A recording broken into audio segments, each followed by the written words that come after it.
somewhat live from the Beer to Whiskey Studios high atop Barley's Tap Room in downtown Greenville, South Carolina. I'm Russ Heaps, and welcome to this episode of Big John and Five.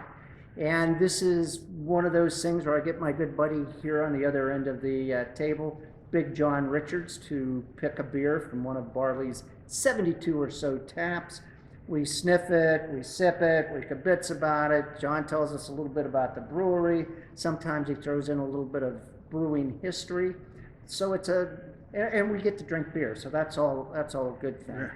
And joining us today, we've got Josh Beebe, who is the big kahuna here at Barley's. It's a promotion from last time. I still get to be. Yeah, well, it was no queso grande last time. He's also got the trapdoor in the basement of this place, as well as the burrow in the outskirts of downtown.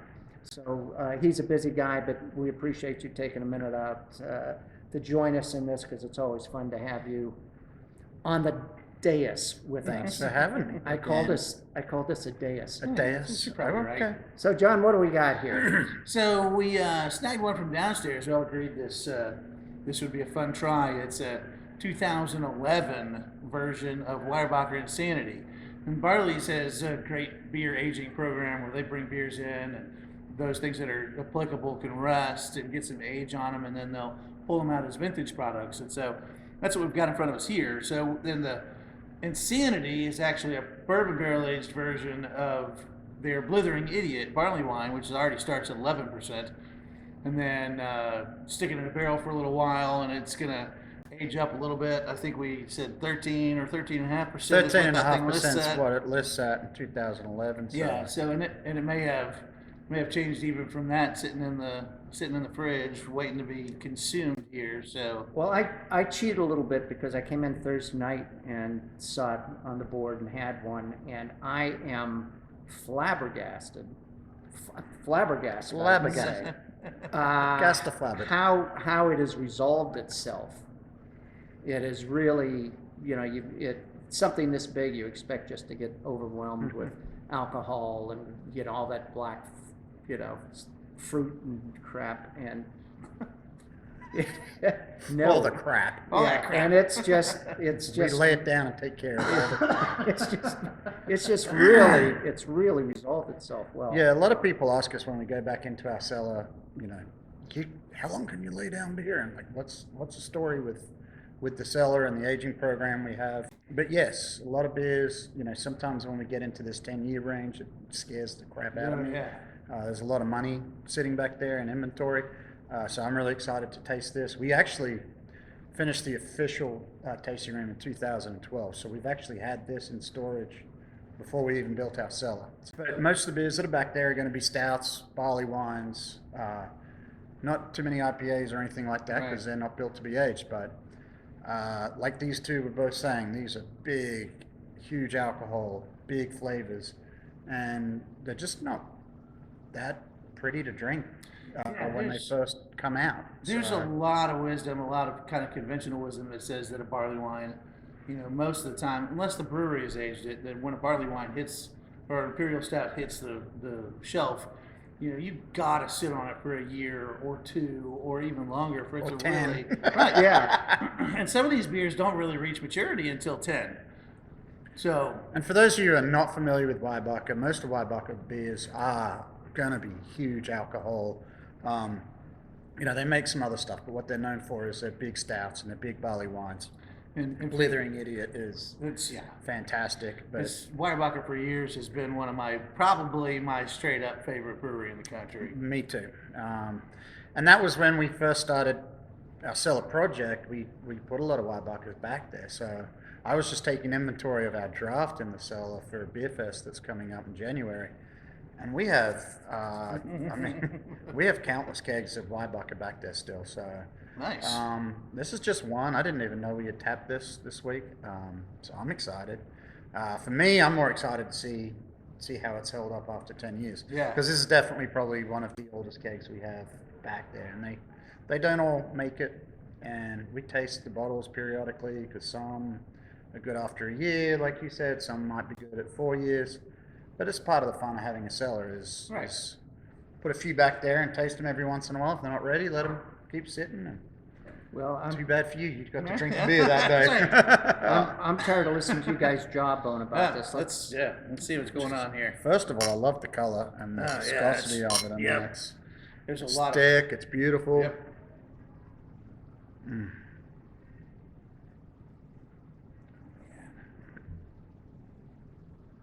Smells like a freaking Snickers bar. The first thing that always blows my mind, what we're dealing with here right now, a 10-year-old beer, and there's still a fair amount of carbonation there. Yeah. That's the first thing I look for when I'm drinking a vintage beer. Right. Typically, the first thing to go is the bubbles. Then I'm looking. It's just like when John takes a bath. Lots of bubbles. And they stick to his face. I don't know what it is. I'll take that back. That's a second. So, of the good things I'm looking for is definitely the bubbles. Has it done its job?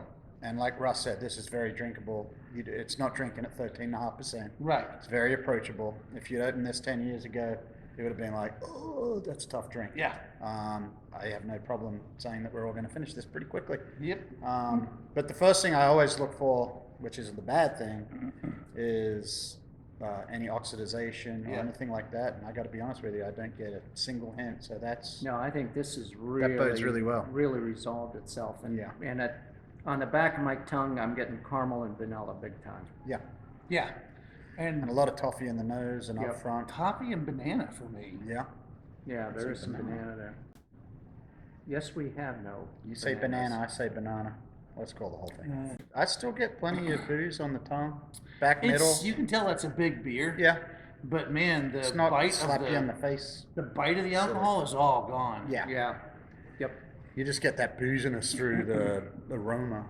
Yeah. Yeah, for me, big toffee. Yeah, and that's and you mentioned the oxidation flavors, which is fun because in the original beer, in the regular barley wine, there's some of those dates and plums and figs, and that's gone out Yeah. of this beer. And if it were here, if it were in this beer, it would be an oxidation flavor at this point. So that's an indication that we're still aging in a proper range. I think I got vilified for mentioning fruit and crap. And but We'll I'm vilify you for anything. I was 100% correct. All that fruit is Right. pretty much washed out of this. And I will say this one, I'm not 100% sure, but I'd go out and say 95% sure. Our original kegs we stored in our walk-in cooler. Yeah. We had a shelf. There were probably, I don't know, I'd say at least 40 to 50 kegs stored. Then we went into the cellar, and the cellar is completely 60 degree, 65 degree temperature controlled, no light, so well, it doesn't matter with the kegs. So those were all very good. We have a rack that's outside. The draft program grew way bigger than I wanted it to ever grow, for whatever reason. So we built another, shall not be named. We built another rack outside of our cellar, which is right next to the hot water heater. So not ideal conditions for those. So we do lose a few, but I'm 95% sure this has been in the walk-in cooler upstairs for 10 years. Yeah. Which is probably, until we had the cellar built, it's probably been in the same place, untouched, buried under a bunch of kegs. That rack of about 50 kegs is now down to about 10 or 15. Is that right? Yep. We've been rotating through them on draft, so we'll always have something from the cellar on draft. I know it's been that way for the last for year. a couple, about a year now, going on 2, and then that'll continue because we have so much inventory to go through. We'll move some of it through at the beer festival, but other than that, anytime you come in here, you should be able to get a vintage beer, ranging anywhere from 10 years to 3 years old. Yeah. On draft. Excellent. We always taste them. If they're oxidized and they're not good, we're not going to sell it. Right. We'll buy it. But I got to be honest with you, I'm very impressed with the program. I'm impressed with the room.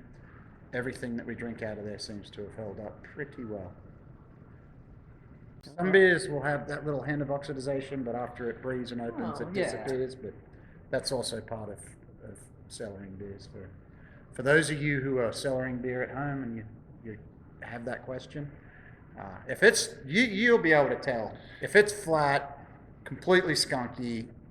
Right. That's not coming back. But if you have a sip and it still has some effervescence, it still has those flavors that you're looking for, but there's a subtle kind of weird flavor, just let it sit and breathe like any good wine that's been aged for a long time. You want to let it breathe. Decant it in wine, just let it sit, and those flavors should disappear. And then you're left with the good product. But yeah, I mean, there's some science to it, but you'll know if it's bad. Trust me. Seriously. They don't all last. That's the risk of having a cellar, but Right. it's also the joy. Alrighty, boys. Cheers, guys. Sends people on their way. See you next time.